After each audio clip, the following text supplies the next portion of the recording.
የአማራን አውራጃ መውጫ መግቢያ መውረጃና መዝለቂያ ተራራና ሸንተረር ጠንቅቀው የሚያውቁት የፋኖ ኃይሎች አሁንም በአገዛዙ ታጣቂዎች ላይ የበላይነት ወስደው እየተገማሸሩ ነው ተብሏል። በዋርካው ምሪ ወዳጆ የሚመራውና የአማራ ፋኖ ብሔራዊ ኃይል አካል የሆነው ፋኖ በወሎ ሰንሰለታማ ተራሮች ከባድ ትንቅንቅ እያደረገ ሲሆን በርካታ ከተሞችን ተቆጣጥሮ ይገኛል ተብሏል። በተመሳሳይ በሸዋም ፋኖ ከተሞችን መቆጣጠሩን አስታውቋል።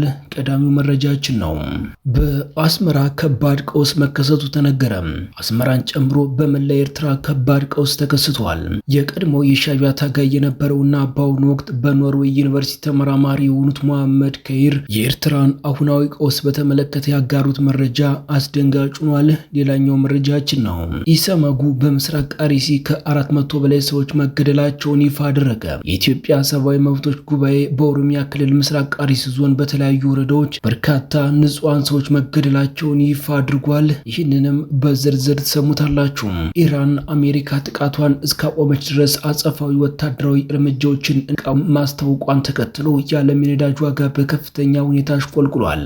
ዓለም አቀፉ የብሬንት ድፍድፍ ነዳጅ ዋጋ 5 በመቶ ማሽቆልቆሉ ተሰምቷል። እስከ መጨረሻው ድረስ አብራችሁን ከቆያችሁ ወደ እናንተ ይደርሳል። ሰላም ጤና ይስጥልኝ። የተከበራችሁና የተወደዳችሁ የኢትዮጵያ ላይቭ ኒውስ ቤተሰቦች እንደምንቆያችሁን አሁን ለሰዓቱ መደመጥ ያለባችሁንና ትኩረት የሚሹ በርከት ያሉ መረጃዎችን ይዘን ቀርበናል። እናንተም እስከ ዝግጅታችን ፍጻሜ አብራችሁን እንድትቆዩን በአክብሮት የጋበዝን። አሁን በቀጥታ ወደ ዝርዝር መረጃዎቹ እናልፋለን። በቅድሚያ በሰሜንና ደቡብ ወሎ በርካታ አካባቢዎች ውጊያዎች እየተካሄዱ ነው። የአገዛዙ ሰራዊትም ነቅሎ እየወጣ ይገኛል። በወሎ ቀጠና ከ3000 በላይ እግረኛና የተቀናጀ ኃይል በማሰለፍ ከፍተኛ ውጊያ እየተደረገ እንደሆነ ይታወቃል።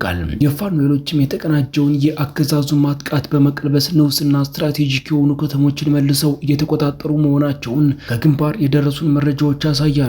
ከተሞችንም ከበባ ውስጥ በማድረግ እንዲሁ የኃይል የመበተን ስራ እየሰሩ እንደሆነም ተገልጿል። የአገዛዙ ኃይልም ከተሞችንና ካምፖችን ለቆ እየወጣ እንደሆነ ተገልጿል። በጎጃም በጎንደርና በተለያዩ አካባቢዎች ሰሞኑን ከነበሩ ዘመቻዎች ባሻገር መጠነ ሰፊ የወታደራዊ ዘመቻ ሲካሄድበት የነበረው የወሎ አካባቢ ዛሬ በብዙ ቦታዎች ተለቀው እየወጡ ነው። የህወሓትን እንቅስቃሴ ተከትሎ የአገዛዙ ኃይል ስጋቱን ወደ ግንባር ማዞሩን ተከትሎ ከህወሓት ወታደራዊ ዝግጅት ጋር ተያይዞ ወደ ተለያዩ ግንባሮች ለማንቀሳቀስ በመታቀዱ በርካታ አካባቢዎችን ለቆ እየወጣ ነው። ይህ ለፋኖ በአካባቢ ያሉትን ቦታዎች ለመቆጣጠርና አካባቢውን የበላይነት ለመውሰድ ምቹ ሁኔታ ተፈጥሮለታልም ተብሏል። በተለይም በሰሜን ወሎ ዳውንት ወረዳ የመከላከያ የፖሊስ የሚኒሻን እንዲሁም የአካባቢ የብልጽግና አስተዳደር መዋቅር የወረዳው ዋና ከተማ ኮርባን ከተማ ለቀው ወጥተዋል።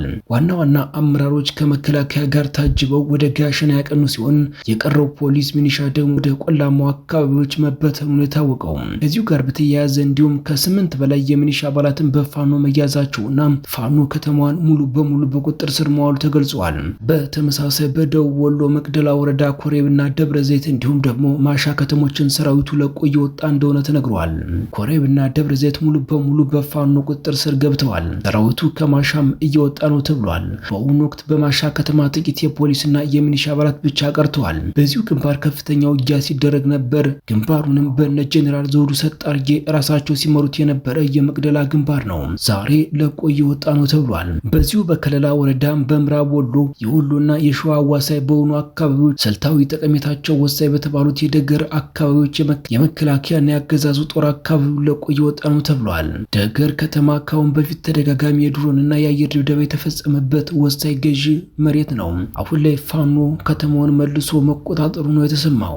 በምዕራብ ወሎም አማራ ሳይንትና ቡረና ሳይንት በተለያዩ ቀጠናዎች እንዲሁ ከሰኔ ወር ጀምሮ በዞኑ በሚገኙ ልዩ ልዩ ገጠራማ አካባቢ ሰፍሮ የነበረው የመከላከያ አድማ ብተና የሚኒሻ ኃይል አካባቢዎችን ለቆ እየወጣ እንደሚገኝና ፋኖ ደግሞ የነበሩትን ካምፖችን በመክበብና በመቆጣጠር ወደፊት እንቅስቃሴ እያደረገ እንደሆነ ከአካባቢው የወጡ መረጃዎች ገልጸዋል። በአማራ ክልል ካለው አጠቃላይ እንቅስቃሴ ጋር በተያያዘ ብዙ የፖሊስና ሚኒሻ አባላትም እየጠፉ መሆናቸውን ነው የመረጃ ምንጮች የገለጹትም። በአማራ ክልል በሚገኙ የተለያዩ ዩኒቨርሲቲዎች፣ ኮሌጆች፣ የሕክምና ተቋማት ውስጥ ደጀን በሚል ስም የተደራጀ የተቀናጀ ኃይል የ5 ቀናት ወታደራዊ ኦሪየንቴሽን እና ግንዛቤ ማስጨበጫ ስልጠና እየወሰደ እንደሚገኝ የገለጹት የመረጃ ምንጮች ይህ ኃይል ከፌዴራልና ከክልል ፖሊስ ከአድማ ብተና ከሰላም አስከባሪ ሚሊሻ ጋር ሆኖ ወደፊት ዘመቻዎችን ያደርጋል ነው የተባለው።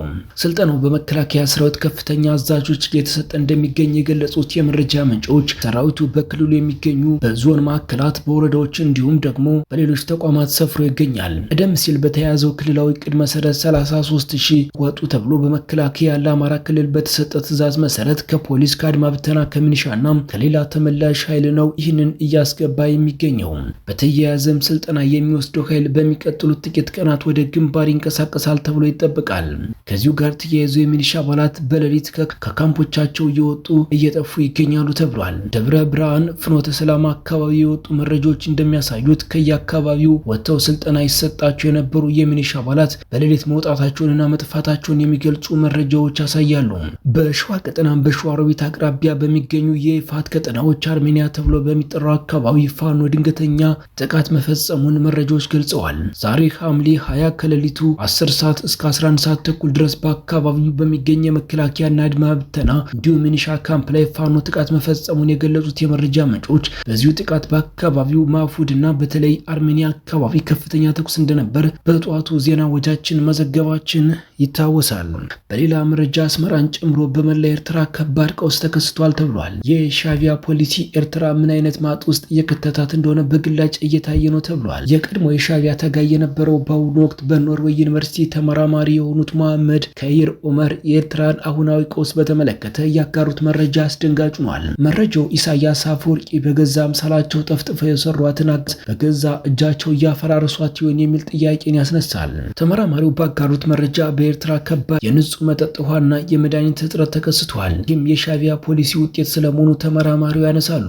በኤርትራ በተለይም በአስመራ ነገሮች ሁሉ የመፈራረስ አዝማሚያ እያሳዩ ነው የሚሉት መሐመድ የከተማዋ የውሃ ቀውስ እየተባባሰ በመምጣቱ ብዙ ነዋሪዎች በግል የውሃ ቦቴዎችን የሚቀርበውን ጨዋማ ውሃ ለመግዛት ተገደዋል ይላሉ። አንድ በርሜል ውሃ በሚገኝበት ጊዜ ዋጋ 15 ናቅፋ ነበር።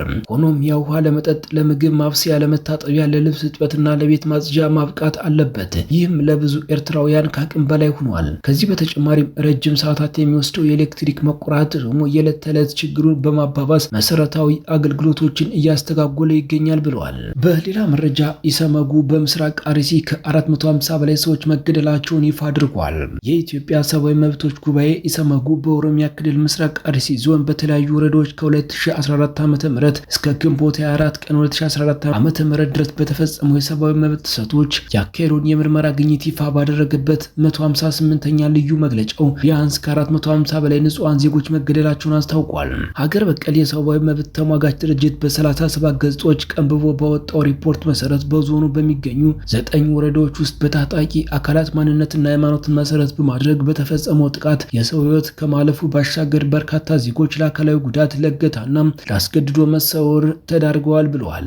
በመጨረሻም ከውጭ ኢራን አሜሪካ ጥቃቷን እስካቆመች ድረስ አጸፋዊ ወታደራዊ እርምጃዎችን እንደምታቆም ማስታወቋን ተከትሎ የዓለም የነዳጅ ዋጋ በከፍተኛ ሁኔታ አሽቆልቁሏል። በማቀፉ የብሬንት ድፍድፍ ነዳጅ ዋጋ በ5 በመቶ በማሽቆልቆል በበርሚል $91.97 የገባ ሲሆን የአሜሪካው WTI በተመሳሳይ ወደ $84.67 ወርዷል። ይህ መርገብ ላለፉት 2 ሳምንታት እያሻቀበ የመጣውን የጦርነት ስጋት በተወሰነ መልኩ አቀዛቅዞታል።